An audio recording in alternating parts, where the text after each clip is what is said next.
Welcome to the Casey Cease Show. Casey is your entrepreneurial guide. Dive into weekly insights that blend inspiration with practical strategies to grow your business with integrity.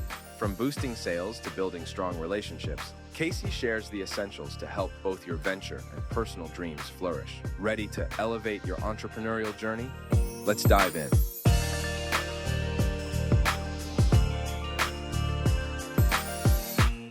Hey everyone, thanks for stopping by again to the Casey Cease Show. This is your host, Casey, and I'm here with one of my close friends, Brad Bevers, today. And I'm so excited to have Brad on the show with us. Brad and I have been friends now over 17 years and live together in Brenham, Texas. We've done business together. We own real estate together. We are elders together at Redeemer Church here in Brenham. But Brad has an amazing story of just business ownership and the highs and the lows and the innovation. And he has really been a huge encouragement to me over the years and in life and ministry and in business. And I'm really glad to have him here today, share a bit of his story and share with us what he's been up to. Also, if you're ever interested in owning farm or ranch land in Texas, specifically in the Brenham, Chapel Hill, Washington County, and beyond, he's spreading like wildfire. He is the go-to expert for what to look for and what to buy in the area. And I'm excited to have him talk about that. His personality isn't just put himself out there, but I love supporting Brad because it's just been such a joy to watch him, Jessica, and their family continue to thrive and flourish with such a posture towards the Lord and towards generosity. And so, Brad, I'm honored to have you with me today on the show. I'm actually sitting in our building that we own together in downtown Brenham. That's where I'm using my studio, and there's books around you, so you're someplace where you work. So anyways, Brad, thanks for being with us today. Why don't you share a little bit more about yourself, just your background? You can even tell where you went to school so people can have their moment that listen, because I know we have a lot of listeners that went to the same alma mater. So tell us a little bit about yourself. Sure. Thanks for having me, Casey. Looking forward to catching up. Fun to spend time with you, even if it's on a podcast. So Yeah, I've been selling real estate in the Chapel Hill, Washington County area for almost 20 years now. So started off as an agent, ended up buying the company from my grandparents who started the company about 7 years ago now, and have been running it since then. Really enjoy selling real estate. That's part of what I do. I also invest in real estate, dabble in a few other things. We've gotten the chance to work together on a number of different opportunities. So enjoy what I do here. Yeah. So when I first met you, we met back in 2007, and we were looking to move to the area with our good friend Justin to help start a church. And at the time, you and Jessica weren't committed to coming to the church or anything else. You were just our realtor. And I know Brad looks like he's about 26 years old, but he is older than that. But when I first met him, I was like, okay, is this kid working for his dad and like opening the place up? And it was like, wait, no, this is the realtor. And man, I was impressed right away. I could tell you're super sharp. Brad is also, you can't tell on the screen, what, 6'6", something like that, 6'8", 7 feet, 6'5", whatever. 6'5", whatever. Yeah. Yeah. And Yeah. I have a thing about tall people because I'm 6 foot. And so I feel like I'm decent sized. He's a tall drink of water over there, but knew his stuff back then. And we became immediate friends. And watching Brad and Jessica grow and navigate life and parenthood and all those different things has been fun. But really, we had some really interesting, fun times early on helping start what is now Redeemer Church in Brenham, and also watching him grow in real estate from little houses that he was helping sell to me and grow. But he did mention we were actually partners for several years at Lucid Books. And it was so much fun because Brad is the one that connected me to folks like Dan Kennedy and other people who are really into marketing. Brad's always had a good eye for marketing. Brad invited me one time to meet with him and Ryan Holiday on a phone call because he had helped support one of Ryan's early book launches and when we were in the publishing company together. And so, Brad, I'd love for you to share a little bit about early in real estate. Now, we just meet you today. You're the farm and ranch land guy in this area. You've sold a lot of large ranches and everything else, but talk to us about early years of getting started in real estate. Sure. Started real estate in 2005, right after I graduated from A&M. Got a business degree from Texas A&M and felt like I wanted to give real estate a try. My grandparents owned the company, so I decided to work as their assistant my last semester and have been here for 20 years. So when I started in real estate, it was slow. And I ended up living in my grandparents' barn for almost a year, had a car that could barely drive. I used to have to fill it up with water every time that we stopped somewhere because the radiator leaked pretty bad. So 2005 to about 2008, my business kind of slowly grew, became my own agent rather than just working as an assistant. And then the 08, 09 financial crisis, we were in a recession, things really slowed down. My wife really supported us financially during that time. I was struggling to make ends meet. I ended up writing a book about my struggles early on and how I've grown my business since then, called The Mental Game of Real Estate. So if anybody's interested, you can read more about that there. But the short version was really having trouble making ends meet, trying to decide what to do. Casey reached out to me and gave me an opportunity that I couldn't turn down. So he owner financed half of Lucid Books for me. He knew that I like to read, and we thought we would work well together. So ended up coming on board for Lucid Books and worked with Lucid for about 4 years or so while we were making ends meet in real estate, trying to get Lucid Books off the ground. Eventually, real estate got so busy that I couldn't put the focus on Lucid that it deserved. So I ended up selling my half back to Casey, and he's done a great job growing it since then. So it was a small company when I left, but he's done a fantastic job growing it. And then since then, my real estate business has continued to grow. Like I said earlier, I bought the company about 7 years ago. We've got 7 agents now and have really been able to help a lot of people in the Washington County area specifically. So it's something that I'm proud of my agents and what we've been able to accomplish over the past few years. I was here in Brenham the first time, 2007 to 2010. And I remember the 2008. And when that was all happening, I wasn't very attuned to the financial markets or anything else. I just remember it was really hard to do business of any kind. You were here doing real estate, and I was trying to be trivocational of being a community pastor at the church and then doing some speaking, but the speaking slowed way down. The charitable giving to my nonprofit slowed down. And so I started pressure washing because some friends were generous there. And I remember how hard it was to make a living. I remember you were going to estate sales and buying books and taking them up and selling books for gift cards and then selling the gift cards and entrepreneurial, making it happen. You and I both worked IT for a while for a nonprofit here in town. And neither of us, we know how to like blow on a disk and reboot and reinstall Windows and things like that. But looking back in hindsight, going through a recession when I wasn't very in tune with what it was, I just thought, man, things are really hard. But I think the work that I saw you do during that recession, you're an avid reader. I don't even know if that's the right word to describe how you read.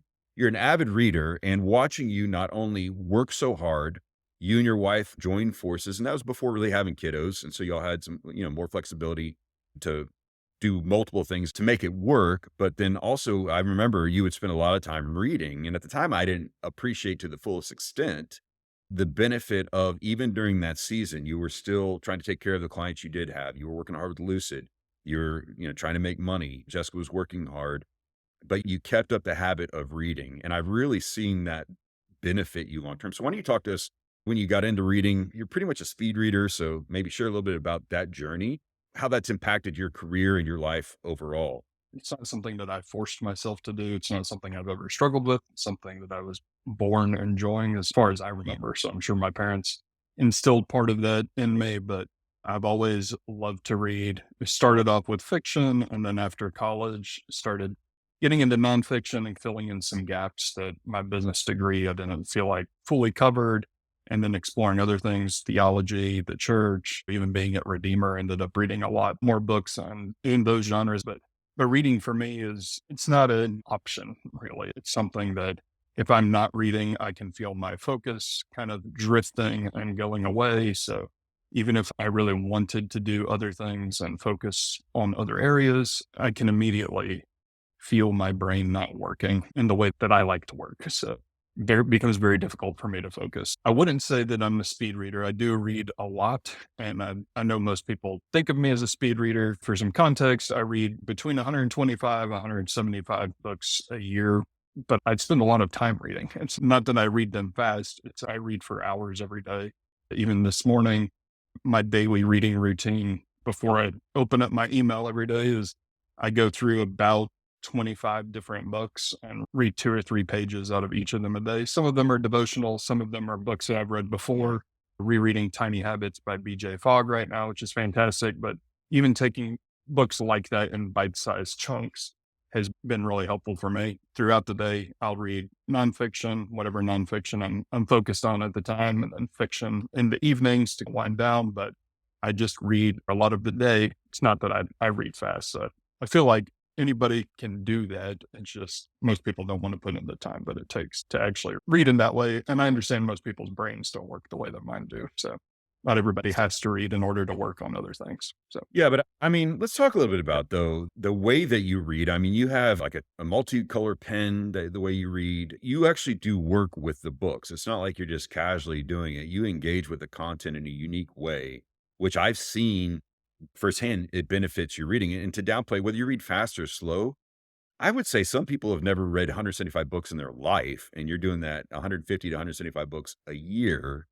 That's a lot of content. So how you glean from that information and content and how you sense that affects how you operate in life and in business. I'll go as quickly as possible, but No, take your I time. read in, It's my yeah, I show. read in, We got plenty of time. yeah, I read in really three different ways. So I love Audible, I love Kindle, and I love physical books. So what works for me the best on Audible, I'll often listen to biographies, true crime, usually nonfiction that I don't have to take a lot of notes in. So something that is more narrative driven, but not fiction. I don't enjoy fiction on Audible, but that narrative nonfiction works really well for me on Audible. I'm listening to a book right now called The Midnight Assassin that's about a serial killer in Austin, true story that was kind of the first recorded serial killer in the United States, actually before Jack the Ripper and Oh, wow. over in England. So it's been interesting. And then Kindle, these days, Kindle for me, I love reading books, the daily books. Most of what I read daily is on Kindle. And it has a fantastic ability to highlight information. For me, the Kindle going through and highlighting things that are memorable, but usually in short snippets. So philosophy, devotional type of books, even enjoy reading the Bible on Kindle. I'll go through and highlight them. There's a great app called Readwise that I would encourage everybody to get. It's only a few dollars a month, but when you highlight in your Kindle, it actually creates a personalized newsletter that gets emailed to you every day with 5 quotes that you've highlighted in your own books. So I found Wow. since I started using that, all the content that I'm taking in on Kindle is not just forgotten. It's a lot easier to remember and recall those things that are important to me. And then last, I like reading physical books. The physical books that I read are often denser nonfiction. So business, theology, Christian, that I take notes in with a multi-pen. I've got my own system for underlining in different colors and making marks on pages where I can find content easily. But for those things that I'm taking a lot of notes in or want to highlight and go back to, that's the kind of book I read on that. And then as far as what kind of books I like to read, I find at this stage, because I've read so much, I really enjoy books and reading books that I don't agree with 100%. So I know that sounds strange to people who don't read maybe quite as much, but I love reading books that I'm hit that 80% mark because it engages you a little more fully. There's things to wrestle with and things that stretch you and can change your mind. So I love reading books that are not quite in line with where I am because it's always fun to go back and forth with those types of books. So. Ready to skyrocket your business and truly connect with your audience on a whole new level? Unleash the power of your story with Lucid Books. Imagine transforming your insights and experiences into a captivating book that not only cements your status as a thought leader, but also weaves a strong bond with your ideal clients. At Lucid Books, we're more than a publishing house. We're your creative partners on a journey to turn your wisdom into a masterpiece that speaks directly to the hearts and minds of your audience. Join forces with us, and let's embark on this incredible adventure together. Your story has the power to inspire, engage, and elevate. Are you ready to share it with the world?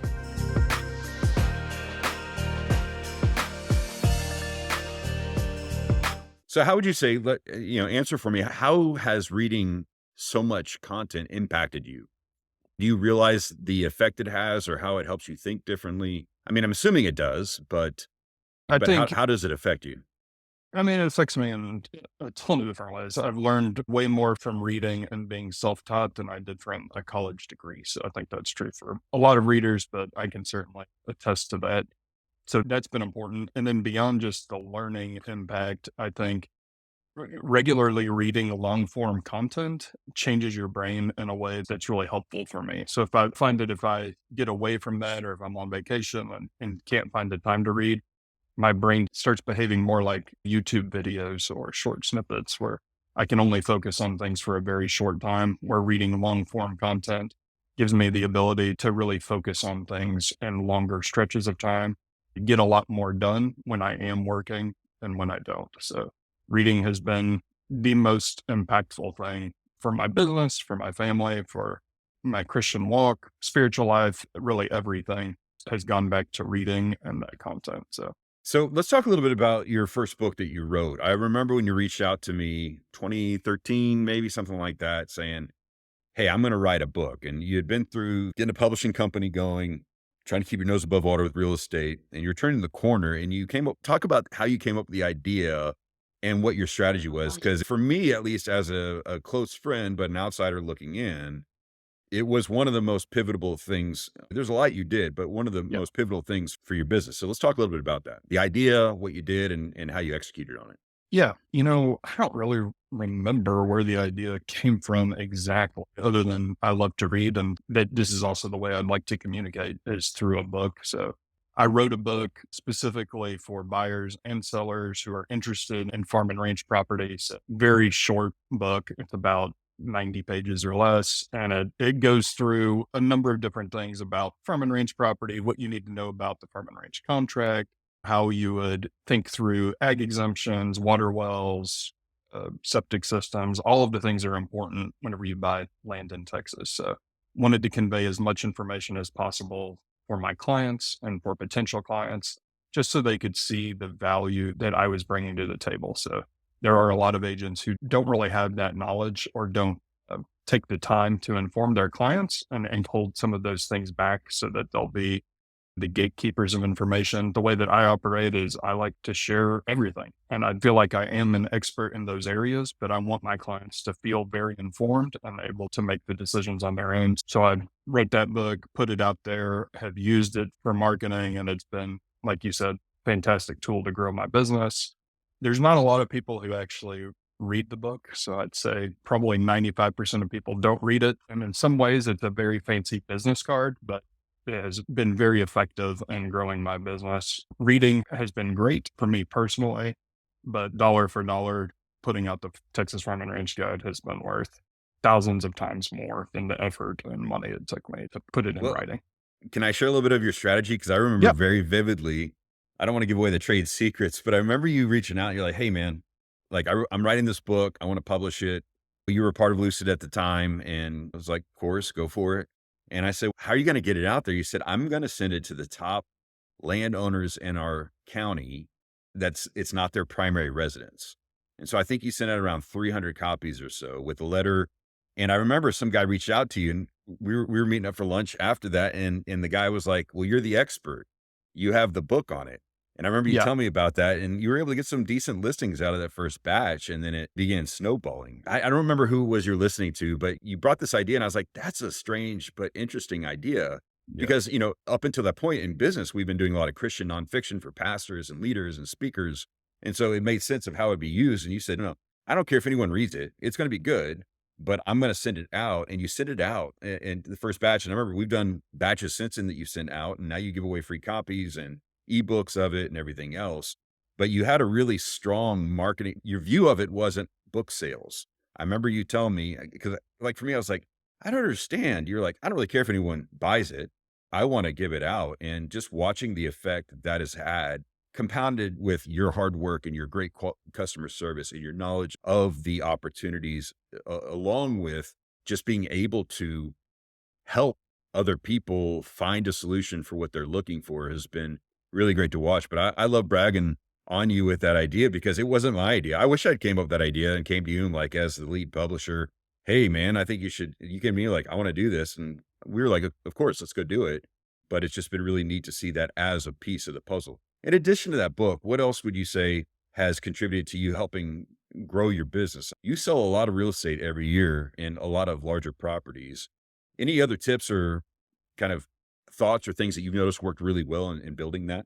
Yeah, I'll talk about a couple things. So the book has been really helpful in making first contact with people and getting my foot in the door, establishing myself as the expert.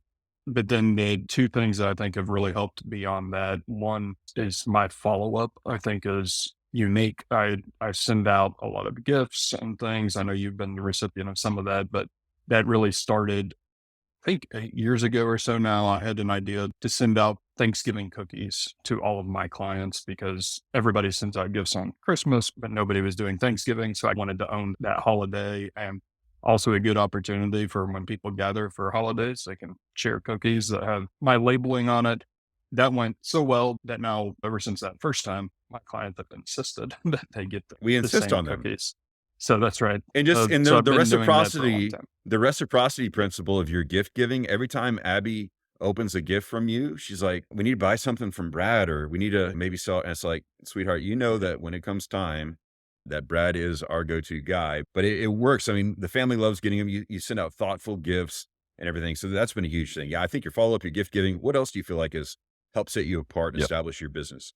The other big thing that has helped me for about 12 years now, I've used a business coach. In fact, now I use two different business coaches. That has been extremely helpful for me. The first business coach who I met, we actually published his book. That's how I met him. But I remember, meeting with him. And it was something that I was pushed to do, probably by something that I read. But I remember first meeting with him, I told him, this will probably be my first and my last meeting with you. I don't really think I need a business coach. I do a lot on my own. I'm pretty self-motivated, but I feel like I want to jump through this hoop and just see.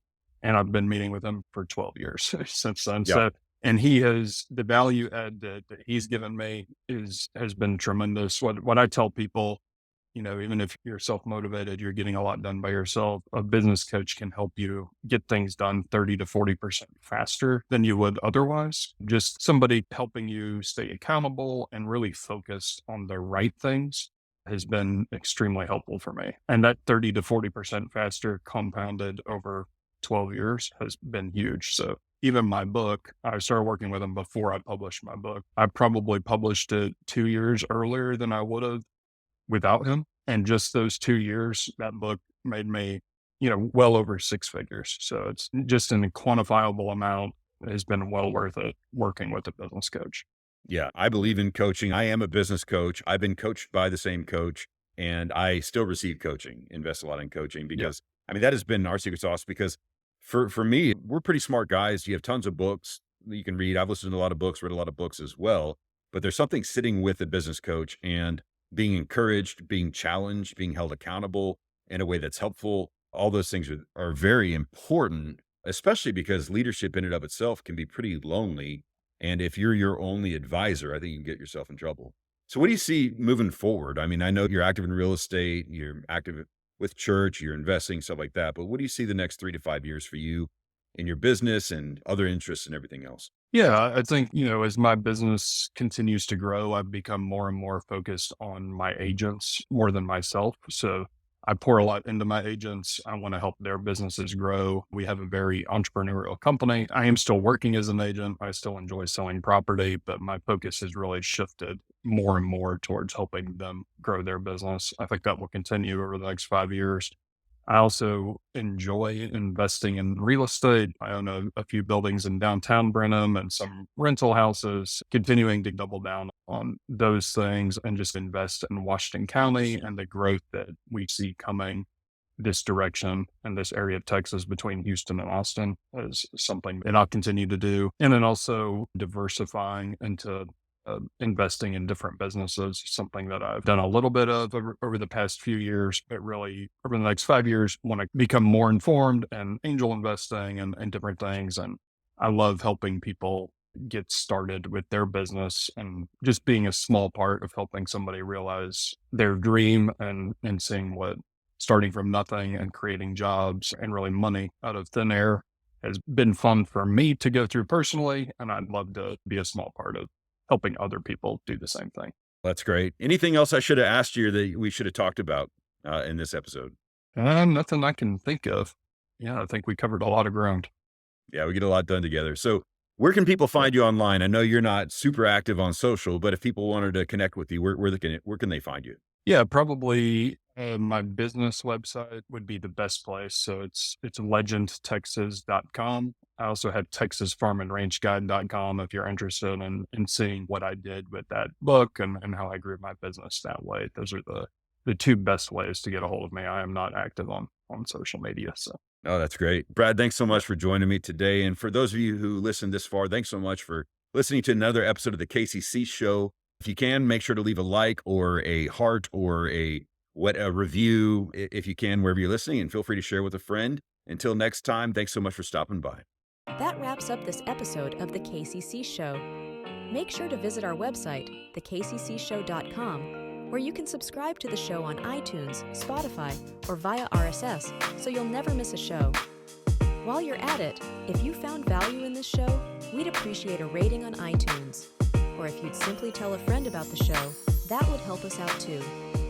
You might also want to check out our book for business consultation, available at Lucid Books, or double your sales strategy session at Planify Agency. Be sure to tune in next week for our next episode.